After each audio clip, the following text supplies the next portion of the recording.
দেশের গণতান্ত্রিকামী জনগণের প্রতি আমার আহ্বান, কেউ আইন নিজের হাতে তুলে নেবেন না, মব ভায়োলেন্সকে উৎসাহিত করবেন না, নারীর প্রতি সহিংস আচরণ করবেন না, অন্যের স্বাধীনতার প্রতি শ্রদ্ধাশীল থাকুন।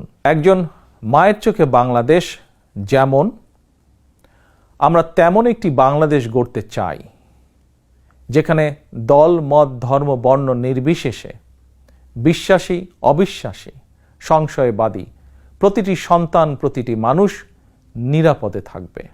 আজ এবং আগামীর প্রতিটি 5ই আগস্ট হয়ে উঠুক গণতন্ত্র, সুশাসন প্রতিষ্ঠা আর মানবিক মানুষ হয়ে ওঠার অঙ্গীকারের দিন। এই সুমহান অঙ্গীকার বাস্তবায়নের দীর্ঘ যাত্রায় আমি এবং আমার দল বিএনপি দেশের সকল গণতান্ত্রিকামী জনগণের সমর্থন এবং সহযোগিতা আশা করছি।